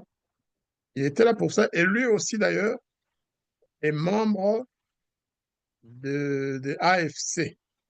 Lui aussi était très proche de l'AFC. Il était très proche de Mwangachuchu. Et c'est lui qui finançait l'association Isoko. Oui, l'association Isoko, ce n'est pas les insulter, c'est l'association des Tutsis du Nord Kivu. C'est lui qui a travaillé pour faire rencontrer Nanga avec Mwanga Chuchu. C'est lui qui a financé. Alors, ils accordent des bourses d'études à des jeunes Tutsis du Nord Kivu, c'est une bonne chose. Sauf que ça se fait, n'est-ce pas, de manière antinationale. Et c'est lui qui recrute les jeunes Tutsis du Nord Kivu pour le M23 et l'AFC. Là aussi, il y a des preuves, hein, il y a pas... Et donc, il s'était retrouvé dans le Katanga avec un passeport congolais, parce que le passeport rwandais, il l'a laissé en Zambie avant de traverser. Oui, lui aussi, un homme qui est congolais, a son passeport, mais qui est en fait un fonctionnaire ou un agent de Kagame directement et qui travaille avec Kagame au quotidien. Connaissant Kagame, la mission qu'il lui a donnée, c'est juste d'aller saboter le Congo, d'aller lui rapporter les renseignements, de rencontrer des officiels congolais, de créer des liens avec des officiels congolais, comme Nanga par exemple, parce que dans d'autres articles, on voit Nanga avec Mwanga Chuchu et tous les autres membres de l'association ISO. Voilà, si on aborde cet article, ce n'est pas pour stigmatiser ces deux-là, parce qu'il y a un troisième. Le troisième, c'est un Congolais qu'ils ont roulé dans la farine, qu'ils ont corrompu, très probablement pour les laisser faire, pour leur donner des renseignements. Mais lui aussi, apparemment, il était proche de Corneille Nanga. Donc, les derniers renseignements, c'est ça, c'est que Madame Françoise Mignarughelero, qui a d'ailleurs un frère aussi, à part son petit frère, il y a aussi d'autres membres de sa famille qui font partie de la direction de M23. Et donc, avec celui-là, qui est le bras droit de Kagame dans tout ce qui est commerce de café. Or, vous savez que le café, après les mines, le café est le produit le mieux vendu dans la région. C'est aussi... Et au Rwanda, on nous a confirmé ça. Personne n'a le droit d'exporter le café congolais sans passer par ce monsieur. C'est-à-dire sans passer par Kagame, parce que Kagame a le monopole total sur le commerce national et l'exportation vers les pays européens, latino-américains du café congolais. C'est tout un... Le café congolais, c'est le budget de plusieurs pays africains. Voilà, je tenais absolument à vous partager ces éléments. Si vous avez quelques commentaires à faire. Ça montre aussi, ça montre justement le travail extraordinaire de Ndaïwel. Parce que Mwanga Chuchu arrêté, on a dit, c'est comme une toile d'araignée en fait. Il faut démanteler cette toile d'araignée. Donc Mwanga Chuchu arrêté, Zungize arrêté, Madame Munyarugero arrêté. Sans doute qu'il y en a d'autres. Et sans doute qu'il y en a d'autres. Donc Ndaïwel est en train de les ramasser.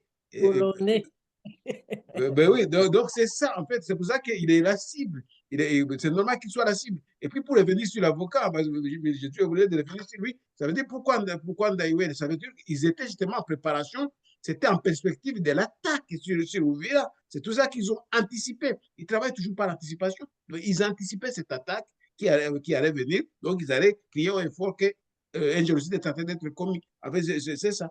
Donc, moi, je pense que c'était en perspective et c'était par anticipation. C'est tout ça.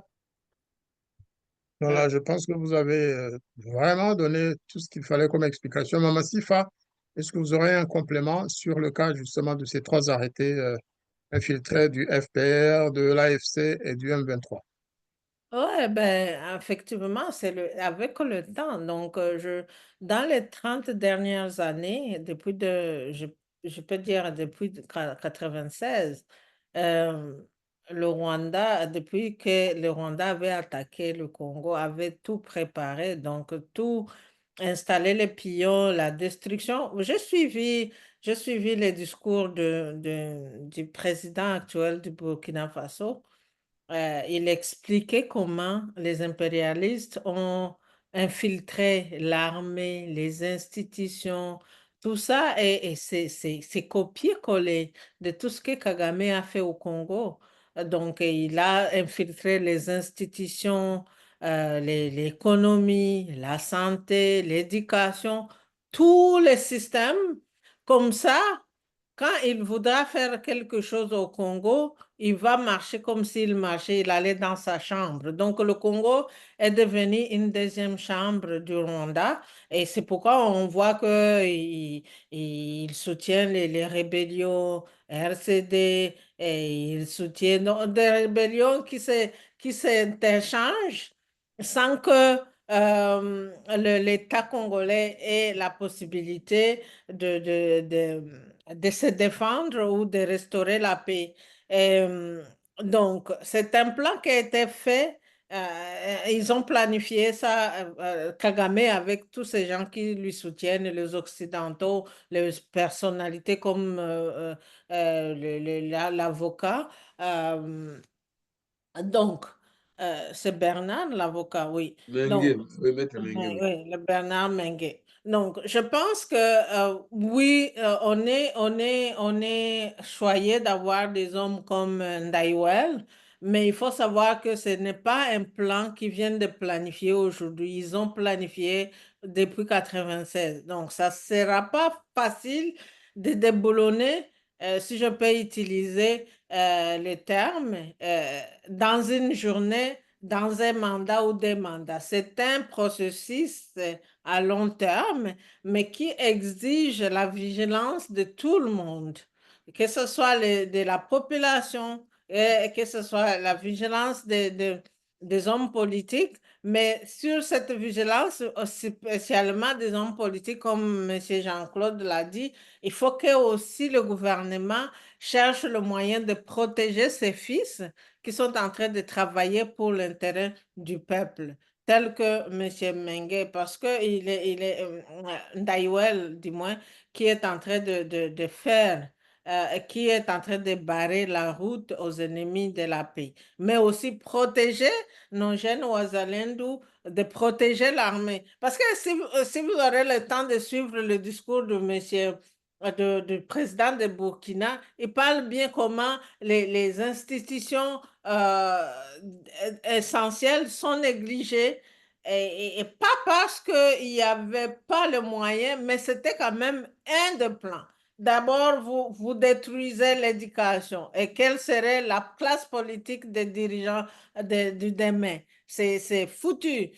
Vous négligez les militaires alors que c'est eux qui sont en train de protéger le pays. Vous ne les payez pas, vous ne s'occupez pas de leur famille. Qu'est-ce que vous voulez qu'ils fassent? Et d'ailleurs, j'aimerais aussi mettre aussi, de réveiller la population aussi. S'ils veulent que aussi l'armée fasse son travail, il faut aussi exiger le gouvernement de faire quelque chose pour cette armée. Parce que si je suis militaire, oui, je suis là pour protéger la population dans l'état de siège, même ma famille, elle n'est pas nourrie, ma famille n'est pas hébergée, ma famille n'a rien. Donc, si la population exige que les militaires fassent leur travail, je pense qu'il serait aussi bon d'exiger le gouvernement et les décideurs de prendre, de supporter de prendre en charge les familles des militaires, de s'assurer qu'ils sont bien payés, que leurs familles sont bien entretenues.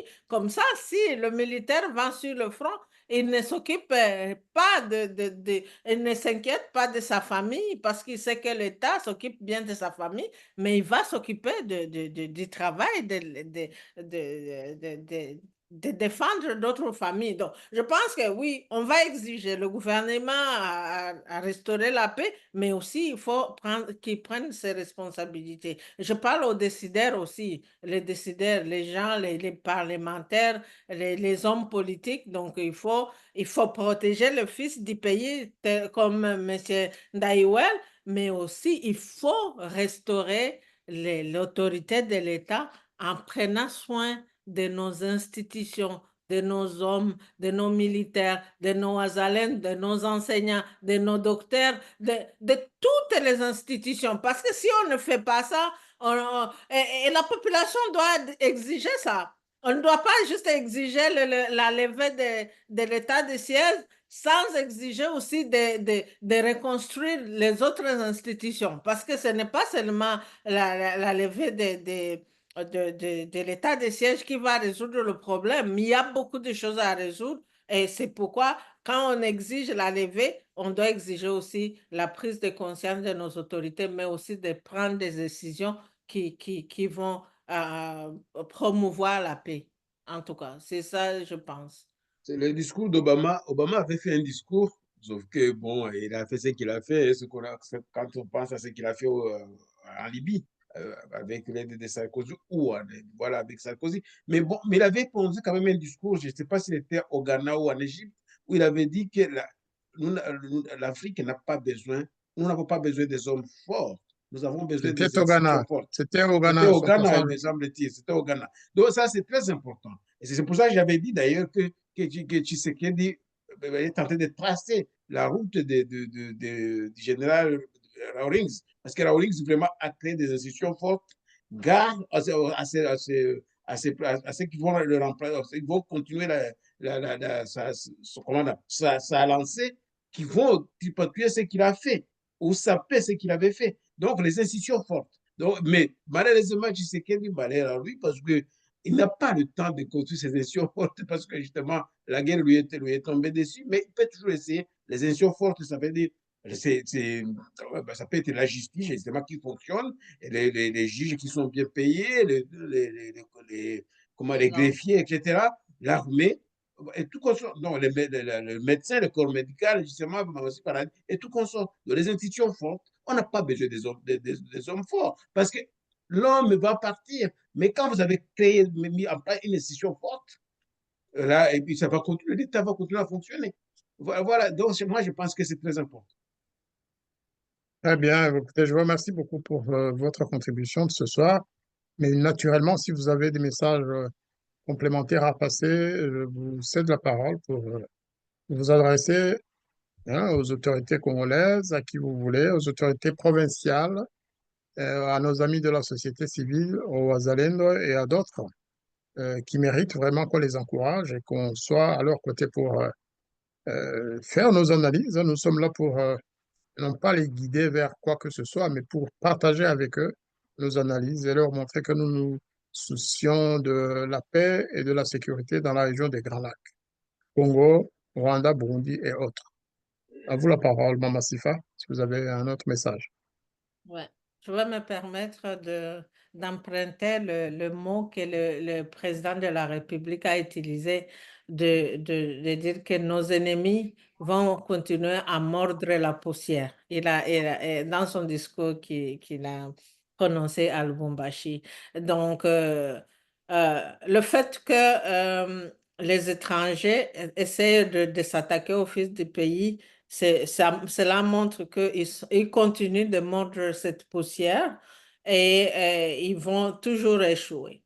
C'est pourquoi je profite de cette occasion d'encourager nos hommes politiques. Oui, il y a beaucoup de choses qui ne fonctionnent pas, mais il faut quand même se féliciter de certaines personnes comme Daïwel qui font leur travail. On n'a pas parlé du ministre de la Justice dans cette émission, mais quand même, on a vu que lui aussi, il a adressé un message aux prisonniers, tout ça, pour les encourager de dénoncer les malfaiteurs.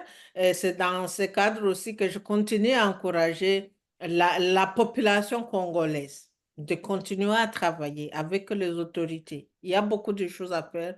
Le Congo, les institutions ont été détruites jusqu'à la dernière, sont dans un mauvais état. Mais on ne peut pas baisser les bras parce que c'est détruit. Je me rappelle, il y a un jour où on avait interviewé M. Nkunda, quand il était rebelle, on lui dit, tu détruis les institutions, tu détruis les hôpitaux. Et puis il a répondu, je ne peux pas détruire ce qui n'existe pas. Donc, Oui, mais la faire, oui. oui, il avait mentionné qu'il ne peut pas détruire ce qui n'existe pas, mais c'est à nous de reconstruire, c'est à nous de continuer de protéger ce que nous avons, c'est à nous de protéger les acquis et de continuer à encourager nos militaires, nos Wazalendo, mais aussi de donner la pression à nos hommes politiques qui ne se sont pas décidés encore, parce qu'il ne faut pas oublier qu'il y a les hommes politiques aussi qui se sont assis au Parlement, mais qui travaillent pour le compte de l'ennemi. Donc, il faut continuer à les pousser vers le résultat. Ils doivent montrer le résultat qui sont là-bas vraiment pour le compte de la population ou s'ils sont là pour leurs propres intérêts. Et nous allons continuer à lutter selon nos moyens, dans nos capacités et pour sauver notre pays. Et c'est pourquoi je conclue en disant toujours la patrie ou la mort, nous vaincrons. Merci. Alors pour Laurent Kunda, je vais quand même ajouter aussi une petite observation. Il oubliait que sa rébellion ou toutes les rébellions auxquelles il avait appartenu avaient contribué grandement à détruire le pays. Et quand il dit que rien n'existait, c'est probablement parce que lui-même et les autres avaient détruit beaucoup d'infrastructures congolaises et avaient aussi massacré des populations congolaises. Il y a des rapports qui disent que Nkunda est un criminel, qu'il a massacré des populations congolaises et qu'il a détruit, qu'il a exporté le café justement et tout le reste. Donc, en fait, il n'avait rien à reconstruire puisqu'il n'était même pas attitré pour le faire. Jean-Claude Ndungutse, votre conclusion sur cette émission? Donc, ma conclusion, curieusement, aujourd'hui, bah, les Ouazalènes savent que je les ai dans mon cœur, la population congolaise, je l'ai dans mon cœur. Mes amis qui sont à Goma, des amis qui sont à Kinshasa, partout, je les ai dans mon cœur. Là, ma conclusion aujourd'hui va vers le Rwanda. Le Rwanda, je considère Paul Kagame comme...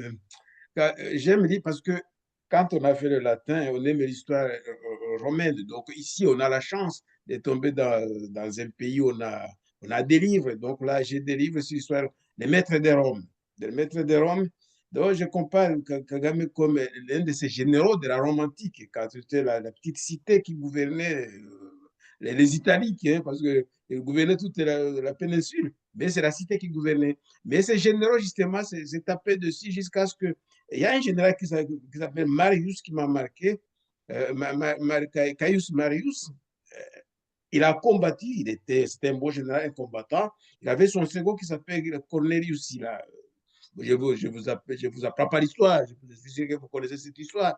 Et du coup, lorsqu'il avait 70 ans, et lorsqu'ils ont décidé d'aller combattre le roi Mithridate dans l'Orient, alors que Silla avait 70, non, Caius avait 70 ans, et Silla en avait 45.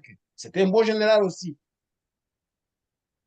Caius a dit, moi, je vais combattre Mithridate, alors qu'il avait 70 ans. Donc, et là, pourquoi j'ai dit ça? Qu'est-ce qui s'est passé? Caius, La connexion. et Caius a fui. Bon, Kagame lui aussi, pourquoi j'ai dit ça? Parce qu'ils aiment la violence et tous les deux ont fini dans la violence qu'ils avaient sémée parce qu'ils étaient violents, ces généraux de cette époque-là. Et Kagame, lui, le conseil que je lui donne, il aime la guerre, il n'a pas eu le temps. Quand je le vois en train de jouer avec ses petits-enfants, je me dis, il n'a pas donné la chance à Bialman d'avoir évolué et d'avoir ses petits-enfants. Il n'a pas donné à Ouattara qu'il a aidé. Tant d'autres, je parle de ces deux-là, mais il y a tant d'autres. Il n'a pas donné la chance à Ouattara, à sa famille, qu'il avait aidé. Ouattara de voir vraiment ses filles se marier, lui donner des petits-enfants, etc. Mais Kagame, que veut-il au Congo? Il a sémé la violence, il risque de finir dans la violence. Il faut qu'il pense à ses enfants, à sa progéniture. Voilà, c'est le mot de la fin voilà, de ce soir. Trop tard. Je vous remercie beaucoup et bien sûr, à la fin de notre émission, nous allons mettre la chanson Monyabo pour rendre hommage à nos jeunes frères ou sœurs Wazalendo. Je vous remercie beaucoup d'avoir suivi cette émission. Je demande à tous ceux qui la verront en différé, parce qu'on n'a pas pu faire le direct, de marquer par ce signe-là, le like, de partager notre émission et de s'abonner s'il ne l'était pas jusque-là. Merci beaucoup et à très bientôt. À très bientôt.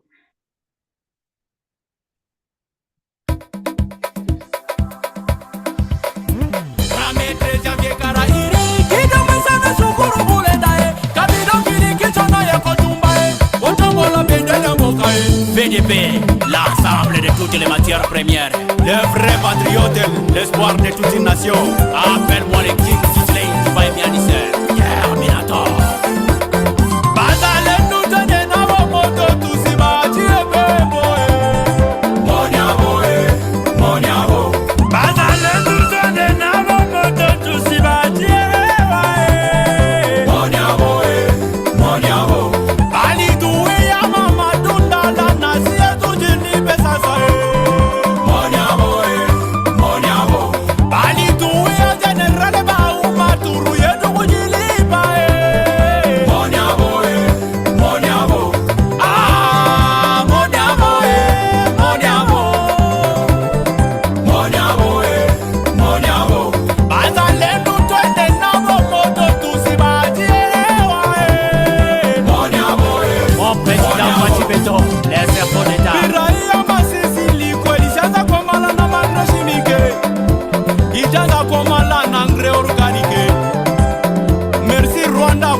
Les défenseurs Jean-Pierre Bemba.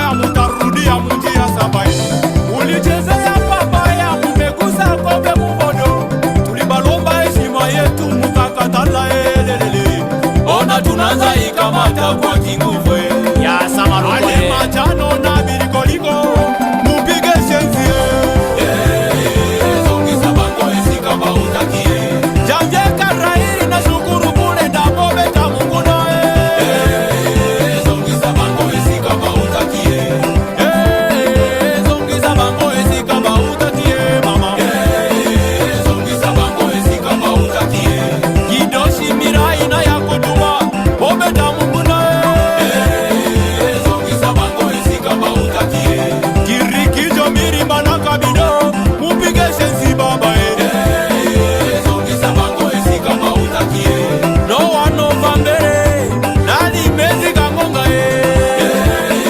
zongeza bango esika bautakie zongeza bango esika bautakie zongeza bango esika bautakie Fimo, beta bango zongeza bango esika bautakie Monyabo Kungutabo Monyabo Bino mokonde bobanda ki ba problème Boyoka force ya Bazalendo La force qui écrase mama Sukuma toke mama Sukuma toke Sukuma toke mama Sukuma toke Wazalendo Sukuma toke mama Sukuma toke mama Sukuma toke mama Sukuma toke Mon lieutenant général Christian Chioué le défenseur Jean-Pierre Bemba Combo, les gouverneurs Chirimwami, la victoire est à nous. Abedachor, Big Boss.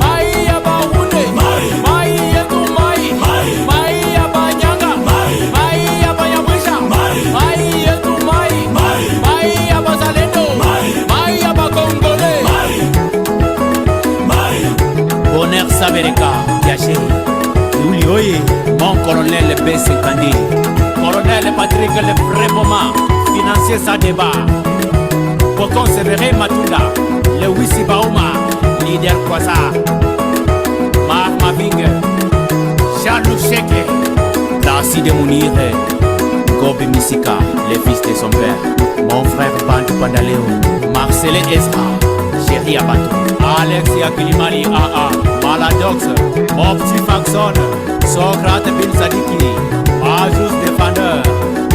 Merci beaucoup. Mulijifunza risasi jana, mnapenda mpigani na wazalendo.